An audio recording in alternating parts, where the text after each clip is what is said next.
Thanks, Elodie and Boat and everybody from the YouthMapper side for hosting SB and I today. We're super excited to be with you all and share a little bit about NASA Lifelines, this community of the future, and some of our programs and some of our wayfinders as well and case studies. So we'll kind of cruise through a couple of slides here for the first half of the call. We'll be able to share this slide deck as well. There's a ton of information on it. So I'll do my best to stick to our time that we have today, and then there'll be more content that you guys can kind of read through on your own time. Yeah, but thanks so much for joining. I know it's different times for most folks on the line. It's morning here, so bear with me as I wake up. But we're excited to be here nonetheless, and excited to share a bit about the work that we're doing and look at a couple of opportunities to maybe partner with you all and work together in the coming months. So I'm going to kick it off. I'm also here with SB Ortega Tapia, one of our Lifelines fellows. So we'll be leading you through a couple of slides. Let's see. All right.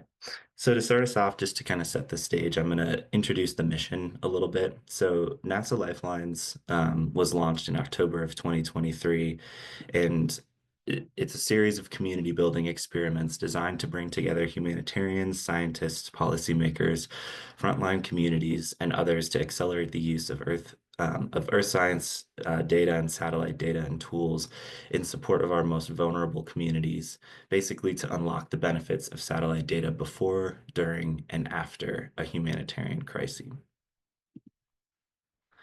Why are we doing this? So NASA and our community feel that there is still significant unrealized potential for Earth science to help humanitarians save lives and reduce human suffering.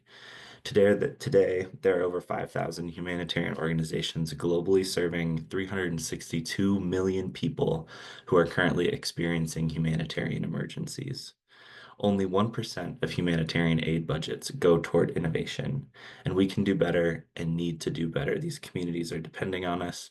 500 humanitarian applications are already powered by Earth Science, and this number is growing for satellite data and tools. And these applications across sectors and geographies around the world, as I'm sure many of you on the line are familiar with, coming from different parts of the world and working kind of at the intersection of this work. So what needs to happen for humanitarians to use more earth science? There are a few things that we're hearing from our community. First and foremost, it's about awareness building and not just knowing that it's there and that it's a valuable tool, but knowing how to take advantage of it. They don't know what resources to tap into, what data sets map into their use cases, and they don't know who to partner with. Secondly, they also need access to expertise. In-house capacity to work with satellite and other geospatial data in many humanitarian organizations is pretty minimal. So access to technical expertise is limited and certainly not equitable. So while there's a willingness to adopt new approaches, folks need access to partners and experts who can help them. It's also about fit for purpose earth science. That means that they need data, tools, models, and trainings that are designed for the humanitarian contexts and designed with purposes in mind. The environments that they operate in are fast paced. These are complex crises and oftentimes low bandwidth environments. We need to take into account who we are creating these tools for. And finally, it's about partnerships to be able to adopt and scale. We need data translators who can help communicate the science and work with community innovators. We need to work across this stakeholder ecosystem to really take full benefit of the technology.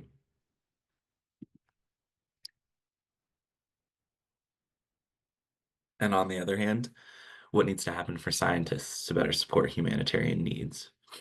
We need intentional networking, right? Scientists want more time and opportunities to meet new collaborators, to work on new topics and issues, and make sure that the science they are doing is actually going to be helpful.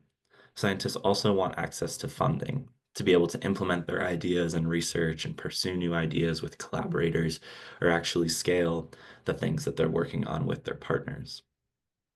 Thirdly, scientists want opportunities to educate and to be educated and learn themselves. They can learn from humanitarians just as much as humanitarians can learn from them how to talk to each other, how to work better together. And then last but not least, scientists want to have impact with their work, and humanitarians are a pathway to that. So you can see here on this slide, we kind of match some of these things up between humanitarians and scientists, these two kind of user personas or types of folks out there working in this space. And we believe that together a community of the future can help solve these challenges. So humanitarians on one hand, like I mentioned, and scientists on the other, bringing these challenges and these things that I just kind of went through together. And we believe that we're stronger that way and we'll be able to solve for some of these things. We believe that there are inherent links. You can kind of see a couple of links between the needs and goals of these two communities, and a couple are shown up here on the slide. For example, where humanitarians might need access to expertise, scientists are also looking for these same opportunities and access to partnership. There's a couple of other examples, and you can kind of read through the slide at your leisure. I'm going to keep cruising though, just in the interest of time, and start to kind of get into what does our mission accomplished look like and how we're going to get there. So we launched 10 community building programs by the end of 2024. So we launched in at the end of 2023 in this last year. We've kind of been building, designing, developing, and then launching and implementing these programs. Small on your screen, you may be able to see they're listed there. We have a couple of different ones. Fellowship program, as I mentioned, shout out to SB on the line with us, the Murals Contest, Earth Science Review Board, and others. Supper Clubs is one of those programs that is looking to engage humanitarians and scientists in different ways to build this community. And I'm going to do a bit of a deeper dive on that after I pass it over to SB in a couple of slides to share more about that program and invite you all in to kind of partner and participate in it with us. Um, this next slide is just another visualization of just this community of programs and all the ways that we're trying to kind of come at this problem and this gap from different angles with all of these different programs. You can see supper clubs up there. And I won't go into detail on each and every one of them, just in the interest of time.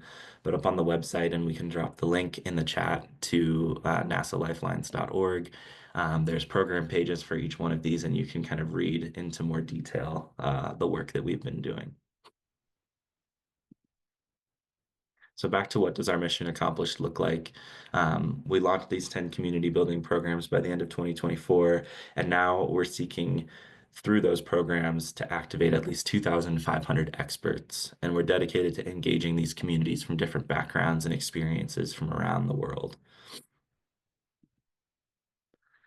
And then we're also going to continuously engage those experts to spur and foster new collaborations, better awareness, and more accessible science, as well as more funding. So you can see below here, below the bubble are some of the ways that we're actively measuring our success towards that and hitting our goals. And like I said, feel free to read back. I'm going to keep cruising in the interest of time. From there, those new collaborations, improved awareness, better partnerships, and more funding are going to translate to more humanitarians using satellite data more often and for multiple purposes, right? So we're getting a little bit back to the initial goal of the program and some of the gaps. You can see the steps that we're taking to get to this point where humanitarians are using more earth science for multiple purposes in their work. And then finally, the ultimate goal of the program, right, is that to that end, those humanitarian organizations are going to be more effective, more efficient, and more equitable in their interventions in the communities for which they're working in, right? So you can kind of see the big picture here, and then more detail. And of course, I'm happy to speak to more of that. If there are questions in the chat, please drop them, or happy to grab some time after the fact as well to dig in a little bit more to kind of our theory of change and how we see that working. Um, so not only is that our theory of change and our approach, but we're also trying to be a lighthouse example of what community building can mean in terms of having impactful science. And we want to be an example in that way. So we also want to have fun and be creative and engaging with our community. We have things like badges and tokens for participation in our events and programs we are running. We're also experimenting with fun interactive components like game shows and our humanitarian simulation, for example, which I know a couple of YouthMappers and maybe some folks on the line participated in. Last but certainly not least, we also launched our mural program, which seeks to engage scientists, humanitarians, and artists to communicate their work more broadly and in a more accessible way.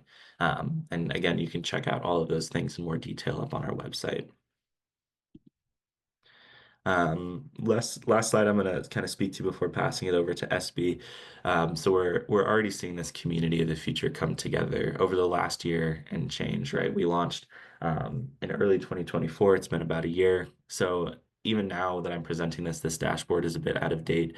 But off the bat, we've seen some really incredible demand, representation from over 100 countries around the world. Maybe we can grow those numbers and hoping so today with you all and in the future with this YouthMapper Supper Club collaboration. Again, not going to go into too much detail, but here are some figures and numbers for you just to kind of get a sense of our community and how things are looking. And now we're going to pivot a bit to talk about one of our humanitarian partners, Pax for Peace. And I'm going to hand it over to SB Ortega Tapia, one of our brilliant fellows and former youth mapper out of the George Washington Validation Hub here in Washington, D.C. So over to you, SB. Thank you, Seamus. Hi, everyone. I'm Esperanza, or SB. I'm currently serving as Communications Fellow. And I'd like to tell you about one of our wayfinders, Pax for Peace. For those who may not know, the NASA Lifelines Wayfinder program brings together 3 to 5 diverse organizations each year to support key initiatives like humanitarian simulations, supper clubs, and data toolkits. Wayfinders helps shape program design, mentor fellows, foster community engagement, and share successful examples to inspire learning and innovation. PAX is an NGO that focuses on the environmental impacts of conflict and conflict related activities, taking a systems thinking approach that considers environmental, social, and economic dimensions. They use satellite data and Earth observation science to track those impacts and inform their work. A recent example of this is their work in Yemen, where they've analyzed environmental damage caused by the ongoing war. This is just one way we can see the power of satellite data in humanitarian efforts. And throughout these next few slides, we'll explore how Earth observation science is being used in different crisis scenarios. Next slide.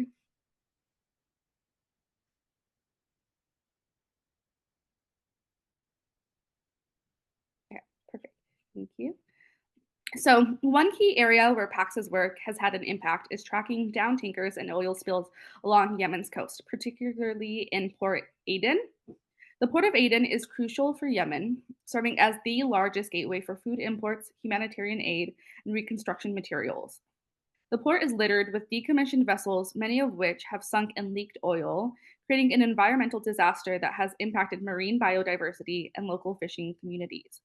PAX, using NASA's assets alongside high resolution commercial imagery, was able to track and confirm a significant oil spill in the Gulf.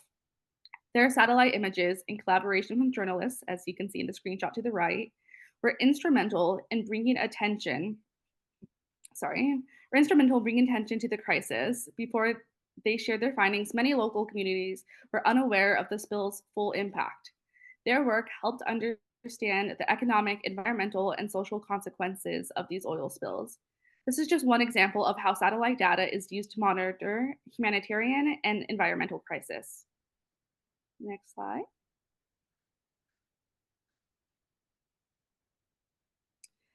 Another major application is tracking infrastructure damage, something that we can clearly see when looking at nighttime lights data over Yemen.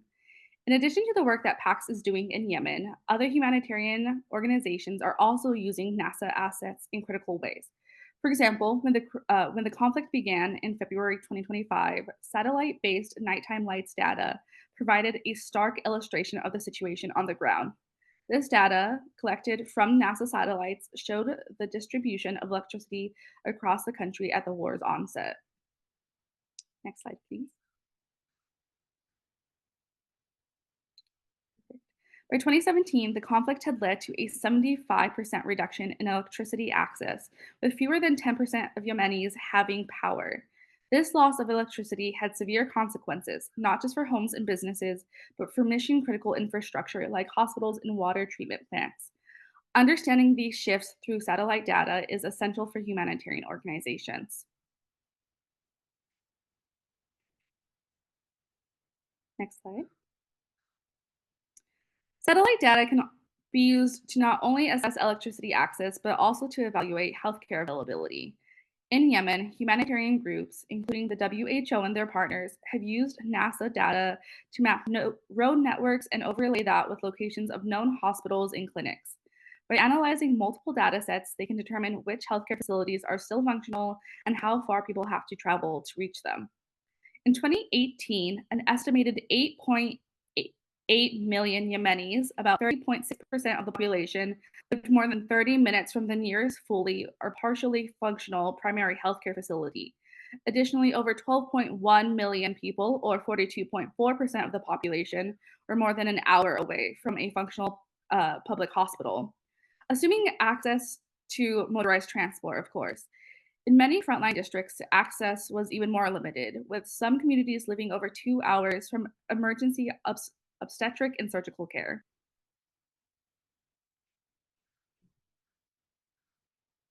Next slide. Beyond access to healthcare facilities, another critical issue that Yemen has faced is disease outbreaks, which satellite data has also been used to address. In 2017, a combination of war related infrastructure failures, heavy rains, flooding, and mass movements due to civil unrest contributed to a massive cholera outbreak in Yemen, infecting over 1 million people and causing at least 2,000 deaths. One of the key challenges was the failure of wastewater treatment plants due to the lack of electricity. To help anticipate outbreaks, NASA researchers have worked to develop a cholera risk forecasting system. This system integrates precipitation data, air temperature, and population density to predict the likelihood of an outbreak. This type of modeling, as you can see here, looking at risk forecast from August to September 2020, is critical for humanitarian response efforts to not only understand the level of need, but also the distribution of resources. Next slide, please. The COVID-19 pandemic was another public health crisis where satellite data played a critical role, this time tracking its impact rather than its spread. During the COVID-19 pandemic, Yemen faced extreme difficulties in tracking mortality rates due to limited healthcare infrastructure and data availability. To address this, researchers from Catapult and London School of Hygiene and Tropical Medicine, in partnership with WHO, used high resolution satellite imagery to estimate excess deaths. What you're looking at is an image from May and another image from September 2020, and you can actually see mass burial sites here. By analyzing burial activity in cemeteries across Aden, they were able to generate estimates of mortality, identifying over 2,100 excess deaths. This was the first time satellite data had been used for population mortality estimation, highlighting how Earth observation tools can provide crucial insights in inaccessible environments. Next slide, please. Another critical issue in Yemen is access to clean water, which is essential for both drinking and sanitation. As of November 2023, more than 15.3 million Yemenis, over half the population, still lacked access to sufficient, safe, and clean water. The lack of sanitation has contributed to the spread of diseases, including cholera. By using satellite data, humanitarian groups can better understand water availability, track climate conditions, and assess risks like contamination. These insights are essential for both decision makers at headquarters and those working directly in the field.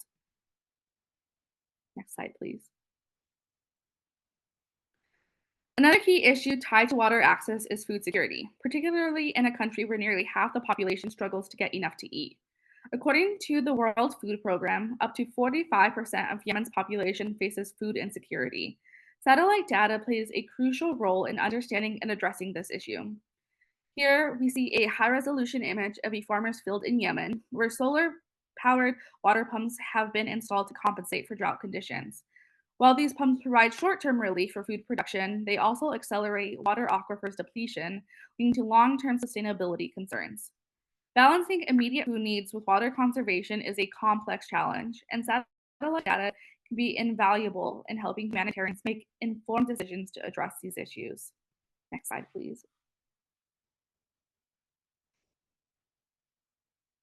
Finally, in addition to conflict and infrastructure challenges, Yemen is also vulnerable to natural disasters.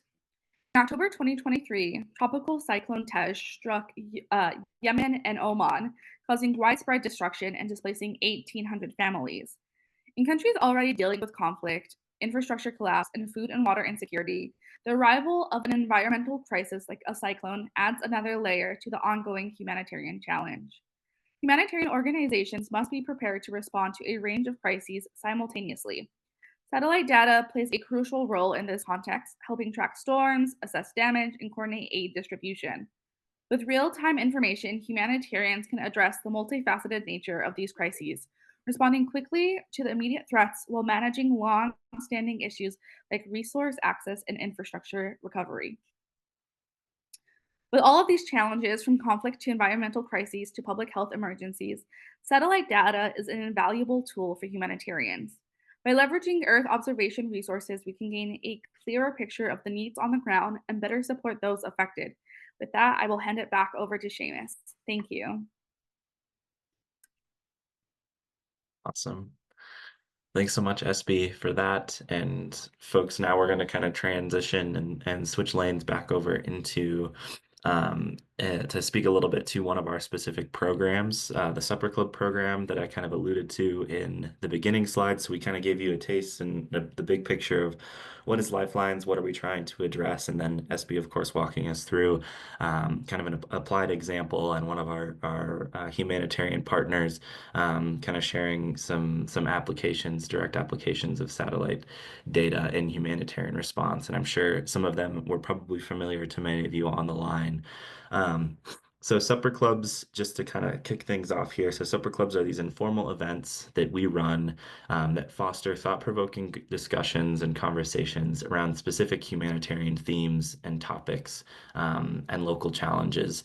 Ideally around a shared meal, riffing off of the supper club idea, but by all means not a hard and fast requirement of a supper club. These are led by local hosts, and each supper club facilitates these engaging discussions that allow participants from our communities, right, to benefit from each other's thought leadership and explore potential collaborations.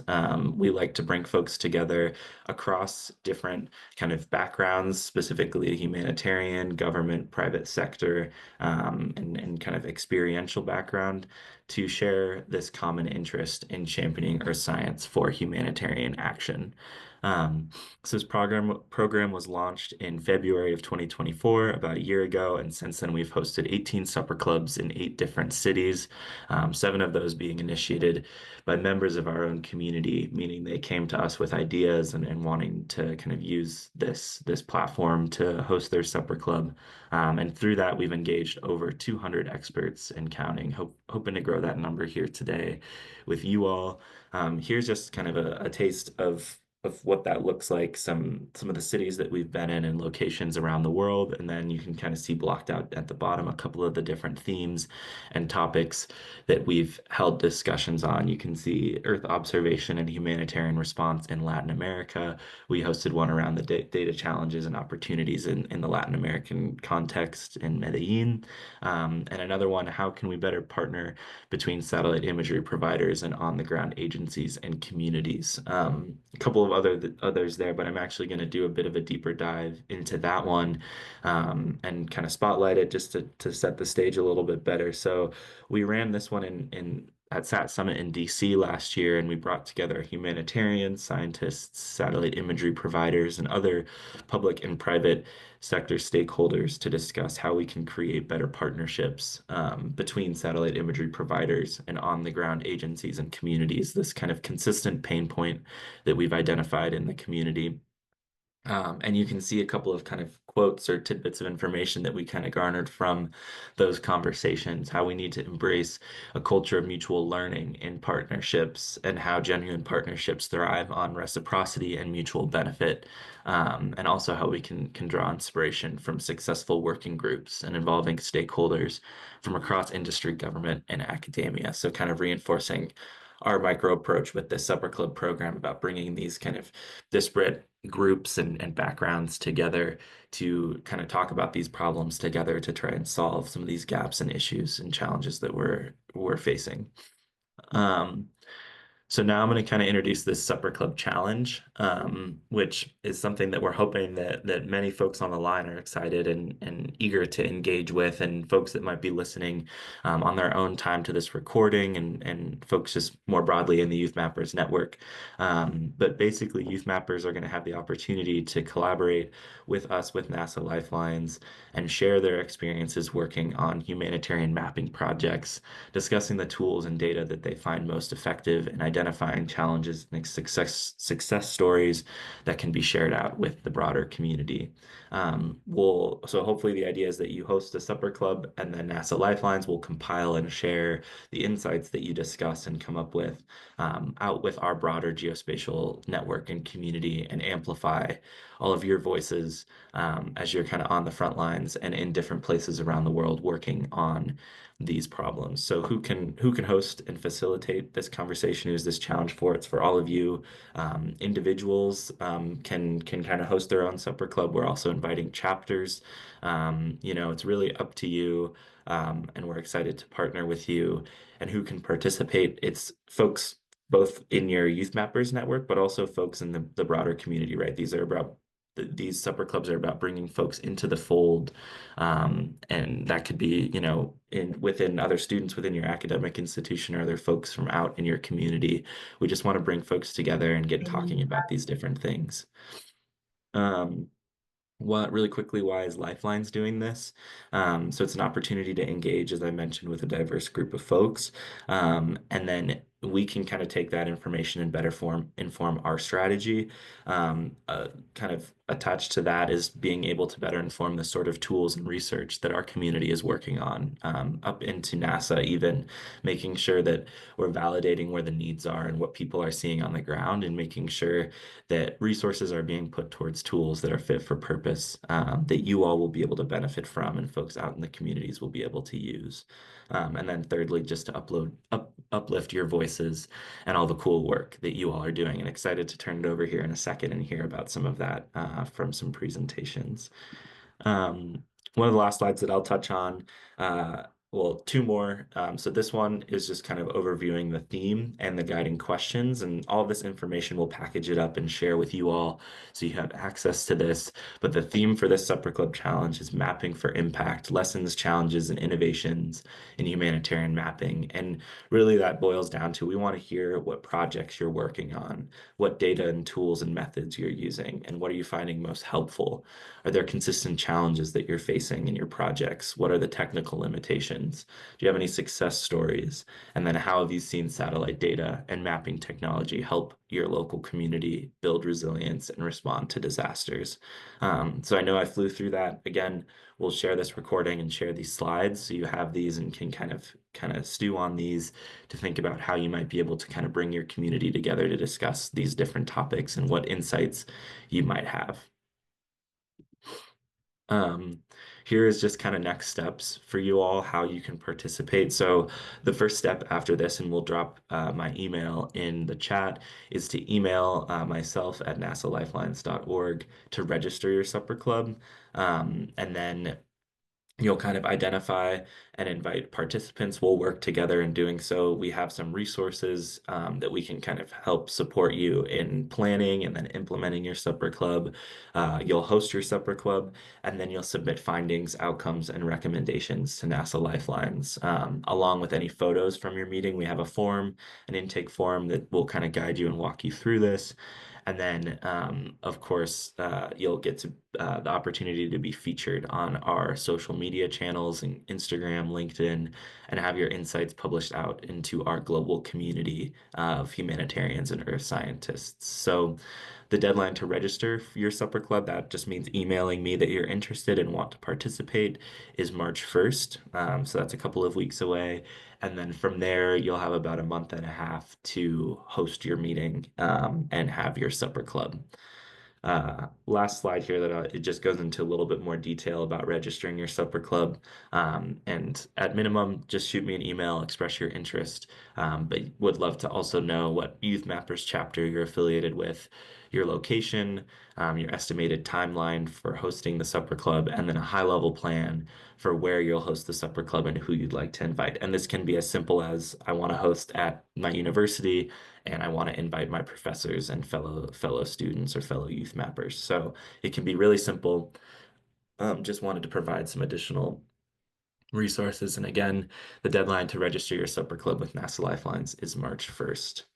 Um, so with that, I really hope and I'm excited and eager to see what sort of partnerships we can come up with and see what we can learn from you all using this supper club model and getting you all involved with NASA Lifelines.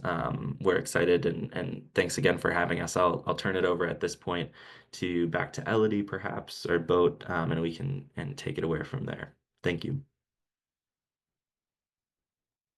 Great. Thank you so much, Seamus and SB. I'm really excited to kick this off and have some students start creating their own supper clubs in their communities. So we are now at the portion where we are going to jump into our lightning talks. And since supper clubs are all about sharing experiences, exploring mapping projects, and discussing both the challenges and success stories, we thought having some lightning talks would be a really great way to kick off some brainstorming.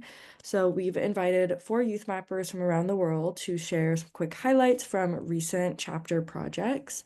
It's a great way to see some of the amazing work happening across our network and hopefully spark some ideas for future supper club conversations. So we'll go ahead and get started.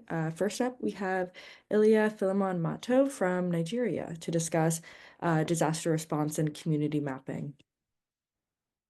All right. So, hello, everyone. Good morning, good afternoon, good evening, depending on where you're joining.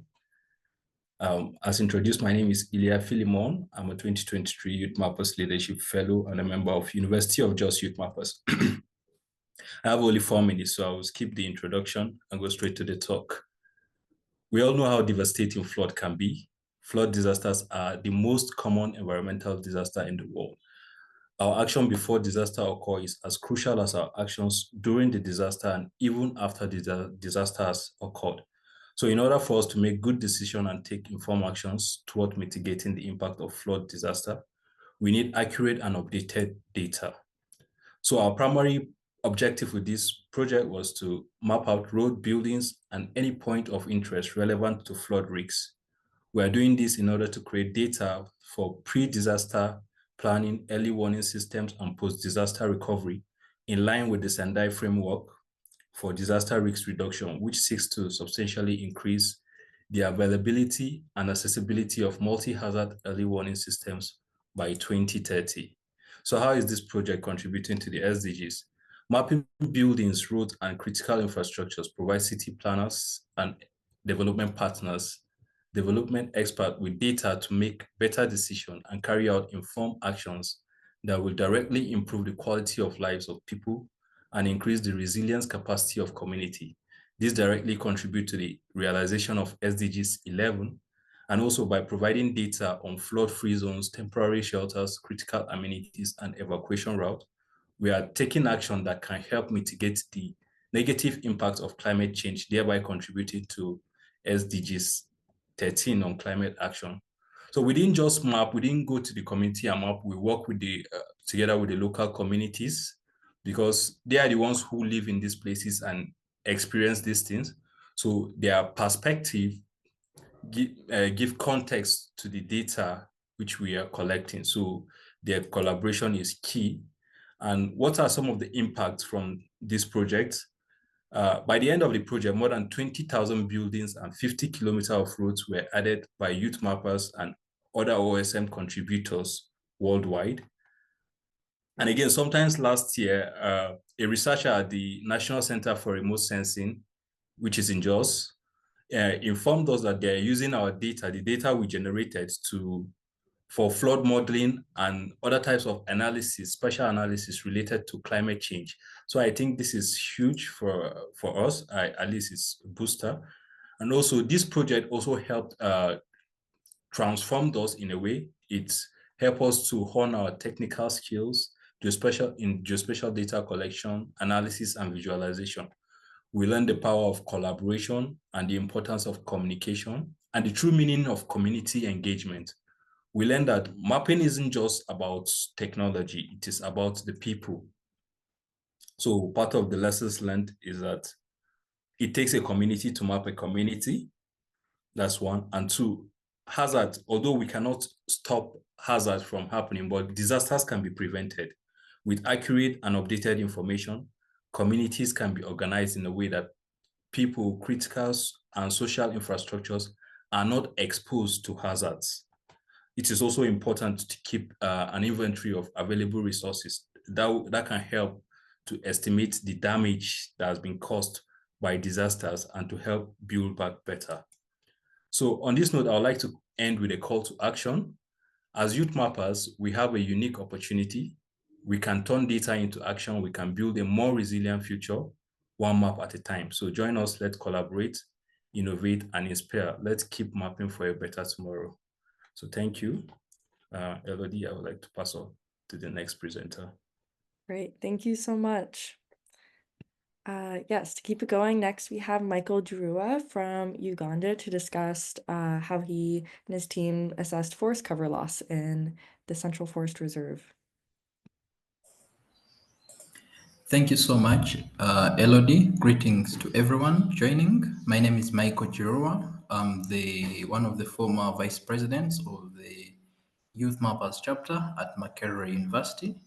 So in 2023, we received funding from Digital Earth Africa and Geoscience Australia to assess forest cover loss in the Budongo Central Forest Reserve, which is Uganda's largest forest and a key contributor to our ecosystem. And so, according to the World Resources Institute and the Global Forest Watch, tree cover declined by 23% here in Uganda in a span of just 20 years. And this translates to about 3 million hectares lost. That's according to information from the Ministry of Water and Environment here in Uganda. And it's even worse for the community forests that are around this large forest block, because for them, they are not seriously monitoring them, and the rate of degradation and encroachment is very high. So the objective of this study was to determine microsite deforestation within this forest reserve. So microsite deforestation, these are really very small changes in deforestation that cannot be determined using the normal traditional methods. And to do this, we leveraged machine learning tech and also high resolution satellite imagery. And if you can see on that map, we discovered high rates of deforestation along the edge of the forest, especially in the southern area. And just below that part, that's where you find the community forests. And we discovered that the community forests are nearly depleted. And now this pattern is now extending into the large remaining block of the forest. The red is where the rate of deforestation was very high, and green through orange, that's where the rate of deforestation wasn't that high. But generally speaking, in a span of just 3 years, we discovered that forest cover had declined by 3.7%, and this is alarming. So we shared these results with the National Forestry Authority here in Uganda, and then they went on ground and validated these findings, and they interacted with the local communities, ultimately forming what we call communal collaborative forest management groups, where they work with the local communities to safeguard their natural resources. So they gave them alternative livelihood interventions, for example, apiary, and they also encouraged them to establish household woodlots so that they reduce the pressures that they would otherwise have exerted on the forest reserve. And for us, this is a key contribution to the SDGs, and we are grateful for the support that we received from Geoscience Australia, Digital Earth Africa, but also for the support that was provided by YouthMappers. Thank you so much. Thank you so much, Michael. Moving right along, we have Asif bin Alamsum, who will discuss disaster response in regards to flood vulnerabilities.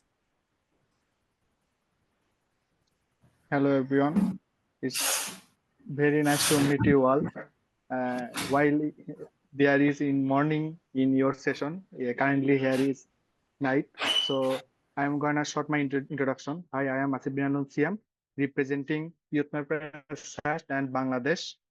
Uh, this work was done when I was the president of YouthMapper SAS chapter, and the whole project was funded by AP Hub Asia Pacific. Let's begin. Today, I'll be discussing the geospatial analysis of flood vulnerabilities in Sunamganj Sao region using OpenStreetMap to enhance our understanding of the critical landscape. The How region is a wetland ecosystem in Bangladesh that faces frequent flash flood. These floods severely impact agricultural infrastructure and livelihood. The region have low elevation, proximity to the rivers, and intensive rainfall make it highly vulnerable to flooding. And in recent years, we noticed that there are high flash flood prone areas, and the area was severely damaged every year. So we took an initiative. We submitted a proposal of doing this work, and luckily we got funded. So our sole objective was to develop a detailed flood vulnerability map using geospatial analysis and OSM data, and this map will serve as a critical tool for disaster management, risk reduction, and sustainability planning in this region. By leveraging OSM data, we can enhance the accuracy and accessibility of our data, ensuring that our findings are more actionable and scalable. Next slide, please. Here you can see our findings. Here in right side, you can see a map. The map represents the Sunamganj district, which was our targeted area. Here you can see some red marking, some green marking. The red marking zones are highlighted as the highly flood-prone areas. These areas are called Dharmapasha, Tahirpur, Jamalganj, Sulla, and this area often affected by the flood very often. And if there is rain for 1 or 2 days, this area becomes more flooded. So by understanding this, we can do some planning in this area, like planning and mitigation section. We can do the flood vulnerability maps serves as a critical tool for government, local government. It will enable them to prioritize high risk areas for intervention and supports evidence-based decision making for sustainable land use planning. This will ensure resources are allocated for effectively on this area, and the flood risks will be mitigated there. And this map can be more empowering, like the beyond government action. The map offers actionable action for community-driven disaster preparedness. Like if the map is shared in this community, they can take action on your own when the flood affected there. This can be done by proactive steps to protect their livelihood and infrastructure. And this can be used as scalability. One of the key strengths of the methodology is this scalability. The approach we have used can be adapted to other floodplain regions to enhance their resilience and border scale. And this project was not so easy for us as their flood was frequent flood, so data collection was very much challenging. Access in remote areas for the data collection was difficult, and integration diverse data set into cohesive geospatial analysis requires innovation solution. However, these challenges were overcome through collaboration and the use of OpenStreet source like OSM. In conclusion, these geospatial analysis provide powerful framework for understanding and addressing flood vulnerabilities. In Sunamganj How region, by combining this OSM data and advanced geospatial techniques, we have created a tool that supports disaster management and empowering community and promotes sustainable planning. And thank you for attention. And last, I want to thank YouthMappers and NASA Lifeline for this incredible opportunity to empowering the youth. Thank you. Thank you. Thank you so much for being here and presenting on this. Finally, we have Faye Andal from the Philippines who will discuss a little bit about urban sustainability and collecting urban heat data. Hello, everyone. So thank you, Elodie, for the kind introduction. So again, I'm from the Philippines and I'll be sharing our work on urban heat with the World Bank in Pasig City and why it matters, how we collected the data, and how this information is being used to create more resilient or climate resilient cities in the Philippines. So as I think most of you have known that Philippines is very well known for typhoons and floods, but another growing climate hazard is urban heat. And Metro Manila in particular has an average temperature of 27.1 degrees Celsius, and the heat index levels reach up to 38 degrees Celsius, especially in built up areas. And this rise in heat is driven by different factors like climate change, rapid urbanization, and also the dense population, which makes our cities hotter, more energy intensive, and also less livable. However, extreme heat is also often overlooked in terms of disaster risk management here in the Philippines. And through this project, we collected temperature data across different schools and also public parks in the municipality of Pasig, so that because this data is essential for urban planners and decision makers to develop cooling strategies and improve climate resilience. So our main goal was to map the urban heat variations and assess how public schools the infrastructure itself influences temperature. So we focus on mapping the public schools and understanding how heat exposure is affecting the students and also the teachers in those infrastructure, and also in parks, how the cooling effect also affect the temperature of the green spaces and the surrounding infrastructure. And by analyzing these particular areas, we aim to provide data driven recommendations for better urban planning and also for community adaptation. And the collected data was integrated into two national decision-making platforms, such as the GeoRisk and the PlanSmart, which are used by urban planners, decision makers, policy makers to guide the city development. So through this project, we learned a lot of skills, especially on data collection and analysis.